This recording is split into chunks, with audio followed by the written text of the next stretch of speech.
12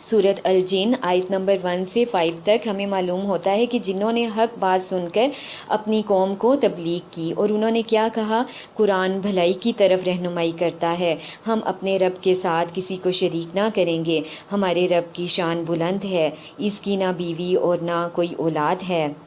آیت نمبر 6 سے ہمیں معلوم ہوتا ہے کہ جنوں کے غرور میں آنے کا آخر سبب کیا تھا، انسان نے جنوں سے پناہ طلب کر کے ان کا غرور بڑھا دیا۔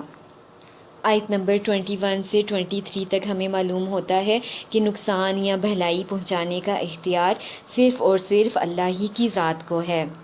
اور اسی آیت میں آپ صلی اللہ علیہ وآلہ وسلم کی ذمہ داری بتائی گئی کہ آپ صلی اللہ علیہ وآلہ وسلم کی ذمہ داری صرف اللہ کا پیغام لوگوں تک پہنچانا ہے، اور جو آپ صلی اللہ علیہ وآلہ وسلم کی نافرمانی کرے گا اس کے لیے جہنم کی آگ ہے۔ سورۃ المزمل آیت نمبر 4 ہے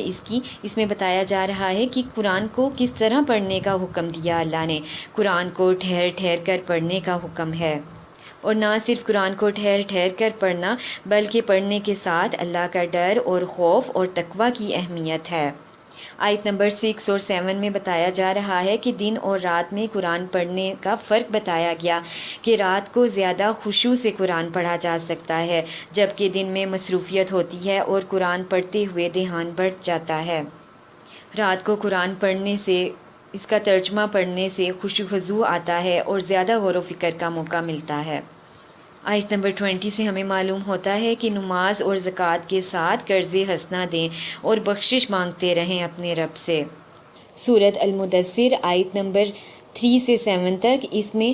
دین کی جو تبلیغ کرتا ہے اس کی خوبیاں بتائی جا رہی ہیں کہ اس میں کیا کیا خوبی ہونی چاہیے، کہ رب کی بڑائی بیان کرے، اپنے کپڑے پاک صاف رکھے، گندگی کو چھوڑ دے یعنی شرک کو چھوڑ دے، اور لوگوں پر احسان کی نیت سے تبلیغ نہ کریں، اللہ کو راضی کرنے کے لیے تبلیغ کی جائے اور لوگوں کی خیر خواہی دل میں ہو۔ آیت نمبر 30 ہے جس میں بتایا جا رہا ہے کہ جہنم پر 19 فرشتے مقرر ہیں۔ آیت نمبر 38 میں ہر شخص اپنے اعمال کے بدلے رہن ہے، اس کی دنیا میں کمائی ہی نجات یا سزا بنے گی۔ آیت نمبر 42 سے 46 تک معلوم ہوتا ہے کہ جہنم والے جہنم میں جانے کی کیا وجوہات ان کی ہوں گی۔ اس کی یہ وجہ ہوگی کہ جہنم والے نماز ادا نہ کرتے ہوں گے، نہ مسکینوں کو کھانا کھلاتے ہوں گے، اور حق کے خلاف باتیں کرنے والے ہوں گے، اور بدلے کے دن کو جھٹلانے والے ہوں گے۔ سورۃ القیامہ آیت نمبر 10 ہے اس کی کہ قیامت کے دن انسان کیا کہے گا، قیامت کے دن انسان کہے گا کہاں ہے فرار کی جگہ، اور وہ ایسا دن ہوگا کہ کوئی فرار حاصل نہ کر پائے گا اور نہ ہی کہیں پہ وہ چھپ پائے گا عذاب کو دیکھ کے۔ استغفر اللہ ربی من کل ذنب واتوب الیہ۔ اور اس کی یہ وجہ ہوگی کہ اس دن انسان قیامت کی ہولناکی کو دیکھ لے گا، گناہ گاروں کی آنکھیں بے نور ہو جائیں گی، سورج اور چاند ایک ہو جائیں گے۔ اب ہمارا کرنے کا کام یہ ہے کہ رات کے آخری کام میں سورۃ ملک پڑھنے یا سننے کی عادت ہو، کیونکہ یہ آخرت میں سفارش کرے گی اور عذاب قبر کو روکنے والی ہے۔ اور اب ہمارا کام یہ ہے کہ صرف خود ہی نہیں عمل کرتے جائیں بلکہ خود بھی عمل کریں اور اپنے گھر والوں اور اپنے بچوں کو بھی عمل کی ہدایت کریں۔ اور اگر ہم ہدایت پانا چاہتے ہیں تو سب سے پہلے ہمیں کیا کرنا ہوگا، ہمیں بہت زیادہ اچھا سننے والا بننا ہوگا، کیونکہ جب ہم اچھی طرح سنیں گے پھر ہی ہم غور و فکر کریں گے اور پھر ہی بات دل میں اترے گی اور پھر ہی جو بات ہے وہ عمل میں آئے گی۔ اور اس بات پر ہمیں غور کرنا ہے کہ قحط یہ نہیں کہ پانی نہ برسے، بلکہ قحط یہ ہے کہ پانی برسے اور زمین کچھ نہ اگائے۔ اسی طرح ہمارے پاس علم تو ہو مگر علم کے باوجود ہمارے عمل میں کچھ نہ آئے۔ اللہ تعالیٰ ہمیں عمل کی توفیق عطا فرمائے، آمین ثم آمین۔ سورۃ القلم سے ہمیں معلوم ہوتا ہے کہ سجدہ شوق سے کرنا چاہیے، اللہ کے قریب ہونے کا ذریعہ ہے سجدہ۔ اس لیے ہمیں چاہیے کہ فرض نمازوں کے ساتھ ہم نوافل کی بھی ادائیگی کریں اور شوق سے نوافل کو ادا کریں، جس میں وضو کے نفل ہیں، استغفار کے نفل ہیں، حاجت کے نفل ہیں وغیرہ، کیونکہ جتنے زیادہ ہم سجدے کریں گے اتنا ہی ہم اللہ کے قریب ہوتے چلے جائیں گے۔ سورۃ الجن سے ہمیں معلوم ہوتا ہے کہ جب ہم اللہ کی نافرمانی کرتے ہیں تو لوگ ہماری نافرمانی کرتے ہیں۔ سورۃ المزمل سے ہمیں معلوم ہوتا ہے کہ چاہت اور کوشش سے توفیق ملتی ہے، جتنی دل میں چاہت ہوگی اور جتنی وہ کوشش کرے گا اتنی ہی توفیق ملتی چلی جائے گی انشاءاللہ۔ اور ہمیں یہ بھی معلوم ہوتا ہے اس صورت سے کہ تہجد پڑھنے کے باوجود بھی انسان سے غلطیاں ہو سکتی ہیں۔ اچھا طریقہ بس یہی ہے کہ ہمیشہ توبہ کرتے رہیں، استغفار کو اپنا معمول بنا لیں۔ اور ایک تبلیغ کرنے والے کا کام یہ ہے کہ لوگوں میں اللہ کی محبت پیدا کرے وہ، اور ایسی وہ تبلیغ کرے جو ان کے عمل میں بھی آئے اور ان کی زندگی بدلے، ان کی شخصیت بدلے۔ اسی طرح ہم نے اپنے ایمان کو مضبوط رکھنا ہے، کیونکہ ایمان اور یقین کی کمی جو ہے وہ آخرت کو بھلا دیتی ہے۔ جتنا انسان کا ایمان مضبوط ہوگا اتنی ہی وہ آخرت کی تیاری کرے گا، اپنی قبر کی وہ تیاری کرے گا۔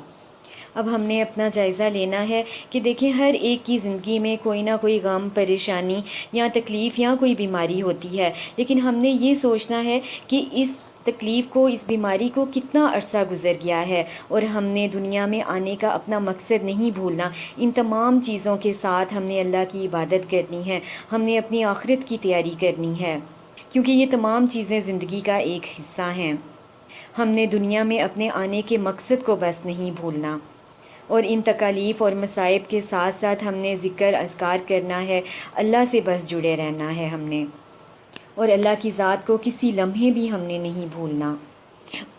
اور ہم نے اپنا یہ جائزہ لینا ہے کہ نبی کریم صلی اللہ علیہ وآلہ وسلم دو کاموں میں سے ہمیشہ آسان کام کو اختیار کرتے۔ اب ہم نے یہ دیکھنا ہے کہ کیا ہم خود کو مشکل میں ڈال رہے ہیں یا ہم آسانی کی طرف آتے ہیں، اور ہم نے اپنا یہ جائزہ لینا ہے کہ کیا ہر کام کے شروع کرنے سے پہلے میں اللہ کا نام لیتی ہوں، اور جب تک وہ مکمل نہ ہو جائے میں اللہ کا ذکر کرتی رہتی ہوں، اور کیا بعد میں بھی میرا ایسا ہی شکر کا رویہ ہوتا ہے،